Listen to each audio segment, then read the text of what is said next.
Assalamualaikum warahmatullahi wabarakatuh. Kami dari kelompok 18 yang beranggotakan saya sendiri Ferdian Syah, kemudian Zahir Iqlil Khalisyah. Kami di sini ingin memaparkan hasil diskusi kami tentang metode pelaksanaan proyek pembangunan perkerasan rigid pavement atau perkerasan kaku tol Surabaya Mojokerto titik stationing 37 sampai dengan titik stationing 42 yang berlokasi di Jawa Timur.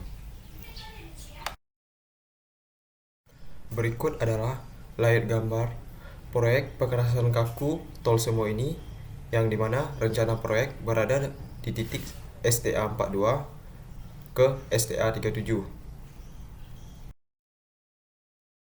Berikut adalah latar belakang dari proyek ini. Jalan Tol Sumo adalah jalan tol yang menghubungkan kota Surabaya dan Mojokerto. Keberadaan Tol Sumo ini akan memperlancar lalu lintas barang dan jasa, sehingga ekonomi masyarakat diharapkan dapat ikut meningkat. Untuk memenuhi tuntutan tersebut, dibutuhkan penggunaan sumber daya meliputi material, penggunaan tenaga kerja, penggunaan peralatan, biaya, maupun sistem metodologi pelaksanaan. Kemudian kita masuk ke metode pelaksanaannya. Pada metode pelaksanaan ada dibagi beberapa pekerjaan. Di antaranya adalah pekerjaan tanah. Pekerjaan tanah meliputi pembersihan dan pembongkaran, galian konstruksi 0 sampai dengan 2 meter, pekerjaan timbunan, lapisan geotekstil, dan terakhir adalah penyiapan badan jalan.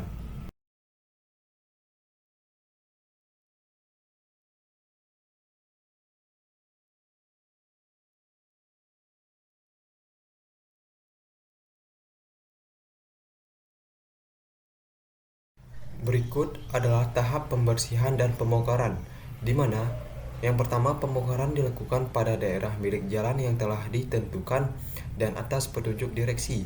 Yang kedua, harus dilakukan dengan hati-hati berkaitan dengan banyaknya utilitas existing bawah tanah. Yang terakhir, hasil pembongkaran dibuang di luar lokasi pekerjaan atau lokasi yang telah ditentukan oleh direksi.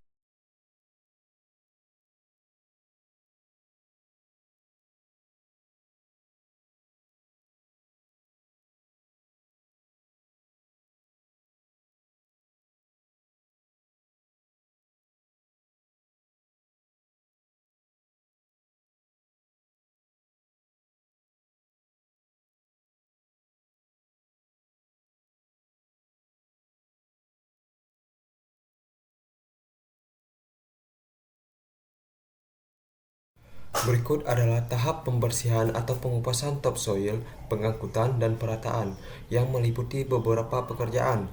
Yang pertama adalah pembersihan permukaan tanah dengan bulldozer. Kedua, loading hasil stripping ke dump truck dengan eskavator. Yang ketiga, galian permukaan atau pemerataan tanah dengan bulldozer. Yang terakhir adalah loading hasil galian dengan eskavator ke dump truck untuk dibuang ke disposal area. Berikut adalah gambar skema pekerjaan galian saluran tepi, yang dimana terdapat dua pekerjaan, yaitu galian saluran tepi 1 dan yang kedua adalah galian saluran tepi 2, dimana pekerjaan ini menggunakan alat eskavator. Kemudian pada slide ini terdapat juga contoh tipe salurannya. Pada pekerjaan galian saluran tepi, terdapat beberapa persiapan yang harus dilakukan. Yang pertama, rencanakan urutan penggalian. Yang kedua, urutan pekerjaan UDIX, tempat penimbunan tanah hasil galian sementara sebelum diangkut keluar dari site. Kemudian tahap pembuatan galian. Yang pertama, siapkan alat-alat yang diperlukan. Yang kedua, menggali tanah dengan ukuran lebar sama dengan lebar bagian bawah dengan kedalaman yang disyaratkan. Yang ketiga, menggali sisi-sisi miringnya sehingga diperoleh sudut kemiringan yang tepat. Yang keempat, buang tanah sisa galian ke tempat yang telah ditentukan. Dan terakhir adalah cek posisi, lebar, kedalaman, dan kerapiannya sesuai dengan rencana. Kemudian terdapat pula gambar rencana galian pondasi, kemudian galian untuk pondasi, dan terdapat tiang boplang dan papan boplang. Kemudian kita masuk ke pekerjaan pemadatan. Kemudian bisa kita lihat gambar skema pekerjaan pemadatan yang dimana terdapat alat-alat yang digunakan seperti dump truck 11 ton, kemudian bulldozer, kemudian motor grader, vibrator roller 12 ton, kemudian yang terakhir truk tangki air. Kemudian dari permukaan tanah terdapat lapis-lapis timbunan. Yang pertama adalah timbunan lapis 1, timbunan lapis 2, dan terakhir adalah timbunan lapis 3. Kemudian adalah tahap pekerjaan penyiapan badan jalan. Yang pertama adalah pekerjaan pembentukan badan jalan dan perapihan serta perataan menggunakan motor grader sehingga membentuk kemiringan sesuai desain. Yang kedua, vibrator roller memadatkan permukaan yang telah diratakan oleh motor grader dengan diberi air secukupnya. Kemudian, sekelompok pekerja akan membantu meratakan badan jalan dengan alat bantu. Kemudian kita masuk ke pekerjaan timbunan tanah biasa yang meliputi beberapa pekerjaan. Yang pertama, eskavator memuat material timbunan ke dalam dump truck di boro area, kemudian diangkut ke lokasi pekerjaan. Yang kedua, tiba di lokasi pekerjaan, material didamping dari dump truck, kemudian dilakukan penghamparan. Yang ketiga, penghamparan tanah timbunan menggunakan motor grader. Kemudian yang terakhir, hamparan material disiram air sebelum dipadatkan. Kemudian pemadatan material dilakukan dengan menggunakan alat vibrator roller. Pada tahap pekerjaan timbunan pilihan yang dimana hampir sama dengan timbunan biasa, yang pertama, eskavator memuat material timbunan pilihan ke dalam dump truck di boro area, kemudian diangkut ke lokasi pekerjaan. Tiba di lokasi pekerjaan, material didamping dari dump truck, kemudian dilakukan penghamparan. Yang ketiga, penghamparan timbunan pilihan menggunakan motor grader. Kemudian yang terakhir, hamparan timbunan pilihan disiram air sebelum dipadatkan. Terus pemadatan material dilakukan dengan menggunakan alat vibrator roller. Kemudian kita masuk pada tahap pekerjaan pekerasan pebutir yang dimana memiliki beberapa pekerjaan. Yang pertama, pendatangan material timbunan dari luar dengan menggunakan dump truck. Kemudian yang kedua, material dihampar dengan motor grader. Kemudian yang ketiga, pemadatan hasil penghamparan dengan menggunakan vibrator roller. Yang terakhir, proses pemadatan diikuti pembasahan dengan water tank truck. Pada tahap terakhir yaitu pekerjaan pekerasan beton yang akan dipaparkan oleh rekan saya. Jadi kita masuk ke persyaratan teknik rigid pavement. Yang pertama, beton, lantai kendaraan, mutu K400, umur 28 hari.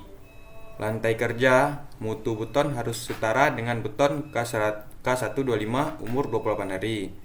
Yang kedua, baja tulangan. Ulir berdiameter lebih dari 13 mm dan polos berdiameter kurang dari 13 mm. Baik, kita masuk di pelaksanaan pekerjaan slab K400. Yang pertama, pekerjaan persiapan. Pekerjaan persiapan yang dilakukan untuk pergeseran beton yaitu penentuan elevasi lin konkrit yang akan dicor, pemasangan backstring pada sisi jalan untuk pengecoran lin konkrit, pekerjaan pengecoran lin konkrit. Yang kedua, pekerjaan pengecoran lin konkrit. Yang ketiga, pemasangan backstring sisi jalan yang juga berfungsi sebagai rel dari crane paver. Pemasangan plastik dan kayu yang berfungsi sebagai crack inducer. Dan yang keempat, pembuatan dowel, T-bar, dan wire mesh. Pembuatan dowel, T-bar, dan pemasangan wire mesh dilakukan sebelum pekerjaan pengecoran dimulai. Berikut flowchart dari pekerjaan perkerasan beton yang diawali dengan mulai persiapan alat paver, pemasangan rel, pemasangan plastik, crack inducer, dowel, dan T-bar, perkuatan, dan didampingi pemasangan wire mesh, dan tahapan pun selesai. Dan di sebelah ada contoh gambar dari penyiapan alat paver. Berikut kita lihat skema dari metode pelaksanaan pekerjaan rigid pavement atau sering disebut beton kaku. Yang pertama, ada dua pekerja yang sedang membuat buat patokan lead konkret atau beton ramping. Dan yang kedua, pengecoran lapisan lead konkret.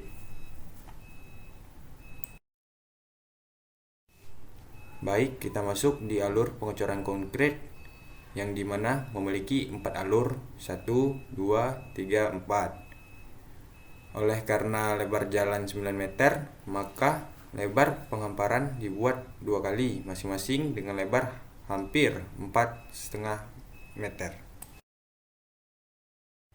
Baik, sekarang kita masuk ke tahap-tahap pekerjaan pekerasan beton, yang dimana pertama pengecoran, yang kedua penyebaran dan pemadatan, yang ketiga meratakan permukaan, yang keempat pembuatan alur, dan yang kelima garing kampot. Kemudian kita masuk ke tahap-tahap pekerjaan perkerasan beton yang tadi, yang dimana yang keenamnya ialah pembasahan beton, yang ketujuh pemotongan join, yang ke-8 pengisian join sealant, yang ke-9 perlindungan dengan tenda, dan yang terakhir 10 hasil rigid pavement. Baik, yang terakhir kita masuk kesimpulan dari hasil diskusi kami bahwa supaya suatu proyek bisa berjalan dengan lancar menuju tujuan proyek dengan spesifikasi yang ditentukan di awal, diperlukan manajemen proyek yang baik. Pada proses ini banyak hal seperti anggaran, tenggat waktu, dan lingkup proyek harus direncanakan. Pada setiap proyek terdapat risiko, terlebih lagi pada proyek-proyek besar. Banyaknya keputusan yang harus diambil membuat banyaknya kemungkinan hambatan dan risiko yang akan muncul. Untuk menghindari risiko-risiko tersebut, kita bisa mencari jalan keluar dengan mempertimbangkan segala kemungkinan yang dapat terjadi. Baik, mungkin hanya ini hasil paparan diskusi kami mengenai metode pelaksanaan rigid pavement atau bisa kita sebut pekerasan kaku. Apabila ada kekurangan, mohon dimaafkan. Terima kasih.